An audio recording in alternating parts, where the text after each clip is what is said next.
দর্শক আসসালামু আলাইকুম। আশা করছি সকলেই ভালো আছেন। তো আমিও আল্লাহর রহমত আলহামদুলিল্লাহ অনেক ভালো আছি। তো দেখতেই পাচ্ছেন দর্শক, আমার সামনে খামারের যে গরুগুলো মোটা তাজাকরণের। তো আমি আজ আপনাদের কিছু বিষয় জানানোর জন্যই হাজির হয়েছি। যে বিষয়গুলো খুবই আসলে ক্ষুদ্র বিষয়, কিন্তু আপনার জানা থাকলে এগুলোর দ্বারা অনেক বেশি উপকৃত হতে পারেন। তো দেখুন দর্শক, আমার এখানে বেশ অনেক কয়টি গরু রয়েছে এই শেডে এবং ওই শেড মিলিয়ে।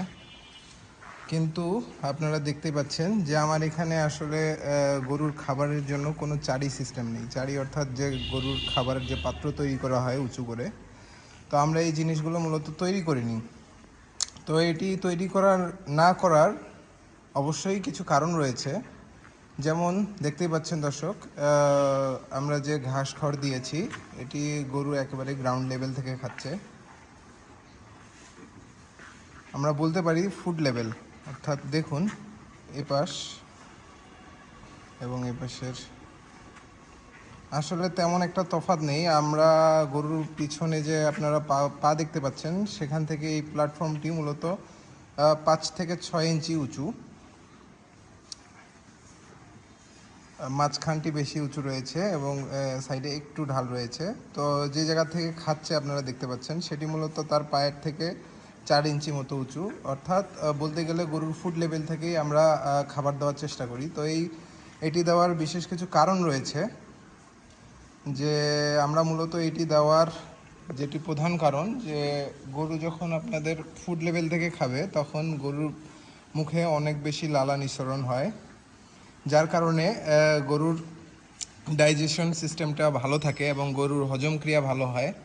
অর্থাৎ গরু যে খাবারগুলো খায় সেগুলো প্রকৃতভাবে হজম হয় এবং গরুর স্বাস্থ্য উন্নতি ঘটাতে সাহায্য করে। তা আপনাদের মনে প্রশ্ন থাকতে পারে যে আমরা যদি এভাবে ঘাস খড় দিয়ে থাকি তাহলে আমরা দানা কিভাবে দেই। তো আমরা দেখতেই পাচ্ছেন দর্শক, সামনে যে সিলভারের গামলাগুলো, আমরা মূলত এই গামলায় দানা খাবার দিয়ে থাকি। দেখতে পাচ্ছেন ঘাস খড় দেওয়ার পূর্বেই এখানে দানা খাবার দেওয়া হয়েছিল এবং পাত্রটি ধুয়ে রাখা হয়েছে। তো এর যে উপকারিতা, তাতে হয় কি যে গরু অনেক সময় দেখা যায় যে অতিরিক্ত গরম বা কিছু কারণবশত অনেক সময় কোনো গরু বেশি খায়, কোনো গরু কম খায়। তো আমরা যখন চারি সিস্টেম করব তখন হয় কি অনেক ক্ষেত্রে গরুর খাবার নষ্ট হয় এবং খাবার লেগে থাকার কারণে চারিতে অনেক সময় বিষক্রিয়া হয়ে থাকে, বিভিন্ন জীবাণু তৈরি হয়। তাতে হয় কি গরুর পেটের সমস্যা হয় এবং আপনাদের খাবারও অপচয় হয়। তো এই ক্ষেত্রে যখন আমরা এভাবে গামলা সিস্টেম করি, সেক্ষেত্রে যদি কোনো গরু একটু খাবার রেখেও দেয়, সে খাবারটি আমরা পরবর্তীতে অন্য কোনো গরুকে দিয়ে দিলে সে খেয়ে নেয়। এবং আরেকটি যেটি বিষয়, সেটি হলো যেহেতু আমরা এই গামলায় খাবার দিয়ে থাকি, তো এই গামলায় খাবার দেওয়াতে হয় কি যে আমরা গরুর যখন খাওয়া হয়ে যায় তখন আমরা গামলাগুলো ধুয়ে পরিষ্কার করে রাখি। এতে কোনো ধরনের কোনো রোগ জীবাণু তৈরি হওয়ার সম্ভাবনা থাকে না এবং গরুর আল্লাহর রহমত পেটেরও কোনো তেমন একটা সমস্যা হয় না। তো এইগুলো খুবই সূক্ষ্ম বিষয়। এই বিষয়গুলো আপনারা হয়তোবা যারা পুরাতন খামারি তারা অনেকেই জানেন, আবার যারা নতুন তারা অনেকেই জানেন না। যারা এই বিষয়গুলো সম্বন্ধে একটু ধারণা কম, তাদের উপকারের জন্যই আসলে তারা যেন উপকৃত হন, এই চিন্তাধারা মাথায় রেখেই আমার এই ভিডিও প্রতিবেদন তৈরি করা। এবং দেখতেই পাচ্ছেন এখানেও যে গরুগুলো, আমরা এখানে মূলত শুধু ঘাস খড় দিয়ে থাকি। মূলত আমরা দানা খাবারটাই গামলায় দেই। দেখতেই পাচ্ছেন প্রত্যেকটি গামলা যে খাওয়ানোর পর একেবারে ধুয়ে পরিষ্কার করে রাখা হয়েছে।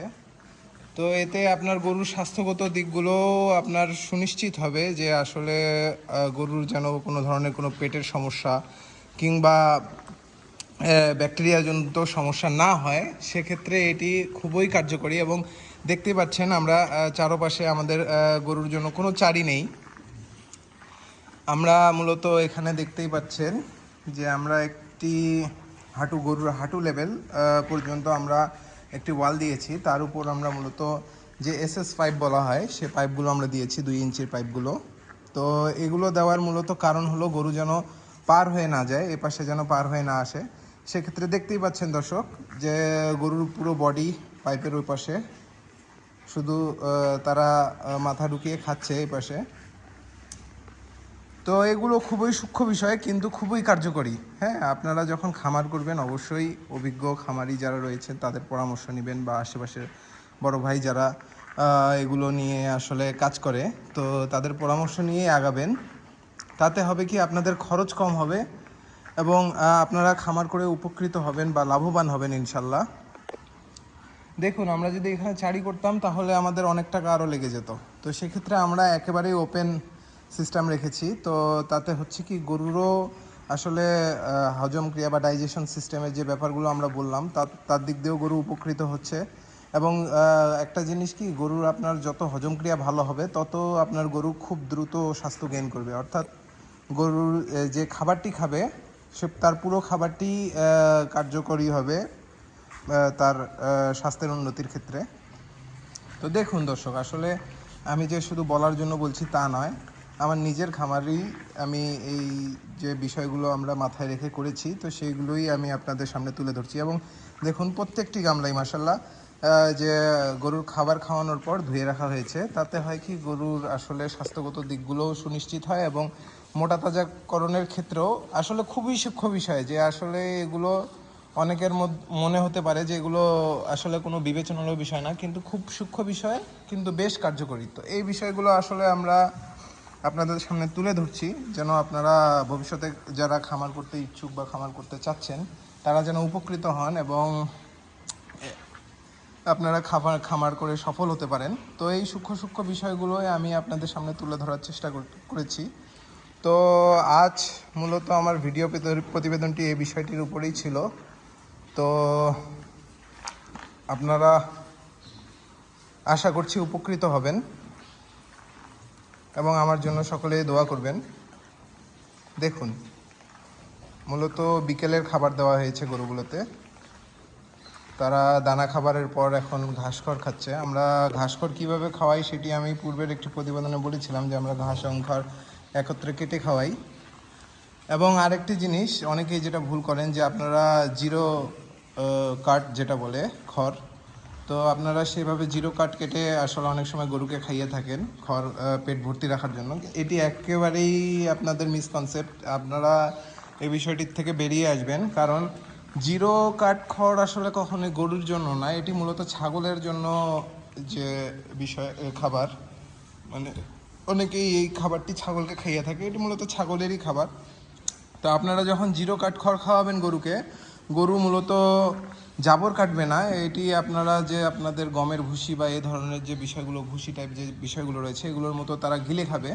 তো সেক্ষেত্রে হবে কি, যে গরু আপনার জাবর কম কাটবে, এবং গরু যত জাবর কম কাটবে সেটি আসলে গরুর জন্য ততই ক্ষতিকর। তো আপনারা এই বিষয়গুলো মাথায় রাখবেন এবং চেষ্টা করবেন, যদি আপনাদের বেশি গরু থাকে সেক্ষেত্রে মেশিন দিয়ে ঘাসখড় কাটার, এবং ঘাসখড়টির মাপ ন্যূনতম 1.5 থেকে 2 ইঞ্চি রাখার চেষ্টা করবেন। আমরা যে আকার খাইয়ে থাকি সেটি মূলত 1.5 ইঞ্চি মতো। দেখুন,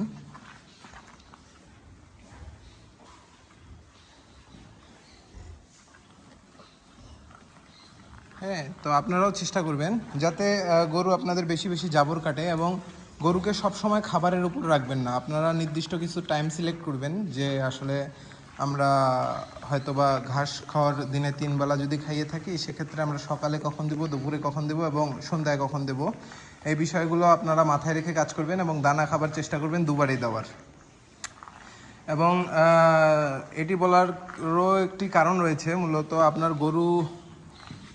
গরু খাবার দাবারের পর বসে যত বেশি জাবর কাটবে, রেস্টে থাকবে, ততই আপনার গরু দ্রুত স্বাস্থ্য গেইন করবে। তো আসলে আপনাদের কাছে হয়তোবা অনেকের কাছেই মনে হচ্ছে যে আসলে এগুলো তো কোনো জানানোর বিষয় না, কিন্তু এগুলো খুবই সূক্ষ্ম বিষয়, যে বিষয়গুলো আপনারা মেনে চললে ইনশাল্লাহ আপনারা খামারে লাভবান হবেন। তো আমার দ্বারা যদি সকলে কেউ উপকৃত হয়ে থাকেন, তো তারা আমার জন্য দোয়া করবেন, আমিও যেন ভালোভাবে খামার চালিয়ে যেতে পারি এবং আপনাদের জন্য নতুন নতুন ভিডিও তৈরি করতে পারি। তো আজ এ পর্যন্তই, সকলেই ভালো থাকবেন। আসসালামু আলাইকুম।